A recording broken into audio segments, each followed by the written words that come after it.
Um jovem que participava de um grupo de juventude da Igreja Católica passou a frequentar a nossa casa espírita e a participar dos estudos que realizávamos.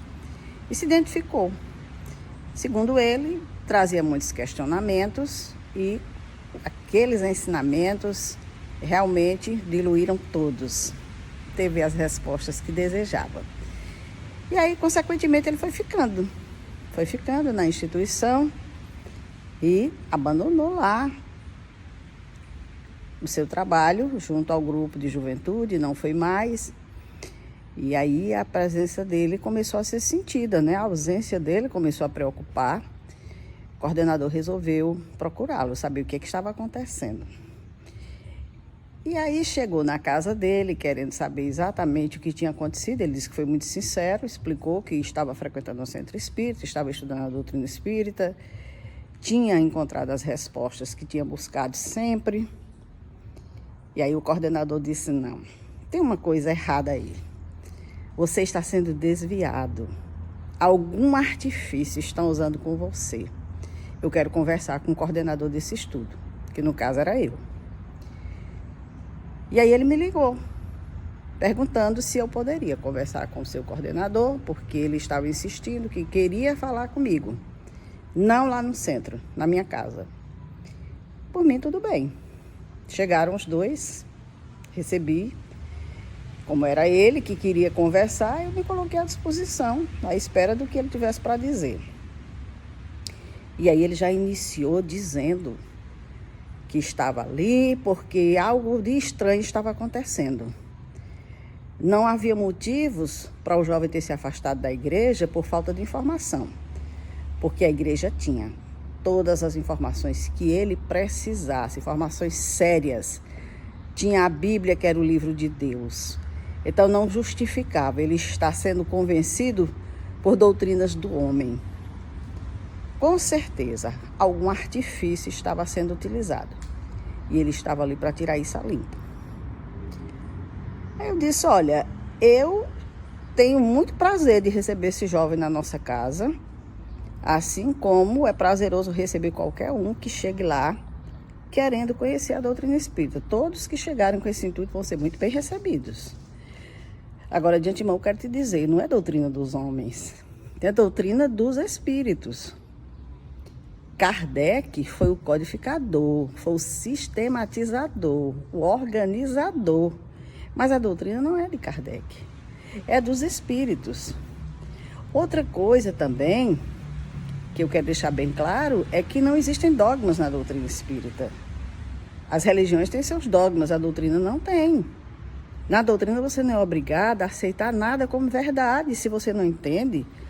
Muito ao contrário, nós somos estimulados a buscar a lógica e o raciocínio das coisas.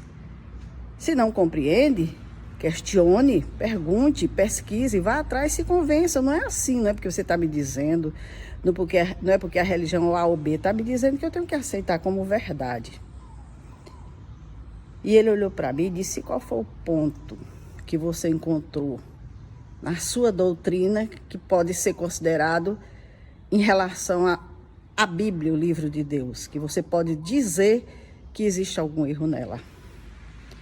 Eu disse: olha, eu não estou aqui para apontar erros, não. Mas existem coisas na doutrina, na Bíblia, em qualquer outro lugar, que a gente precisa ter olhos de ver. E aí eu pedi licença e fui pegar minha Bíblia, porque o espírito que se preza tem que ter uma Bíblia, né? Eu fui pegar minha Bíblia. Quando eu cheguei, eu abri a Bíblia e disse: olha, eu vou começar com você apenas por um ponto. Eu não vou questionar nada, eu não vou discutir com você. Percebi que o seu entendimento é completamente fechado para essas questões. Então eu vou só trazer um ponto aqui para a gente refletir juntos. E aí eu abri em Gênesis, criação do mundo. Li para ele aquela parte que fala de que Deus criou Adão e Eva, do barro, tudo aquilo que estava lá. E cheguei na questão da expulsão do paraíso, dos 2 filhos que eles tinham, e que até aí ele estava concorde. Sim, é verdade. Caim matou Abel, um irmão matou o outro, não é verdade? Ele sim. e fugiu para as terras de Nod. Quem é Nod? Aí ele olhou para mim e se casou. Com quem? Não era só o pai, a mãe e os 2 irmãos? E construiu uma cidade. Para quem? Ele estava olhando para mim com os olhos de fuzilamento. E me perguntou, que Bíblia é essa? Eu digo, uma Bíblia católica. Aí eu entreguei a Bíblia para ele. Ele pode olhar. Ele folheou a Bíblia de capa a capa, se certificou que realmente era uma Bíblia católica. Aí foi lá para o texto que eu estava lendo, começou a ler. E como se falasse de si, para si mesmo, ele disse assim, eu nunca tinha visto isso. E eu disse, olhos de ver, meu amigo. O texto sempre esteve aí. Olhos de ver. Que é isso que a doutrina nos ensina. Que a gente tenha um olhar para a leitura que a gente está fazendo. Para o entendimento das coisas. Aí ele olhou para o jovem que estava do lado e disse, vamos embora. Levantou, sem dizer nem tchau. E saiu no rumo da porta, eu só fui atrás, abri, ele saiu.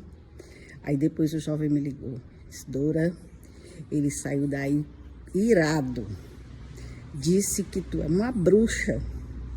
Essa expressão que o rapaz usou, né? Eu comecei a rir comigo mesmo.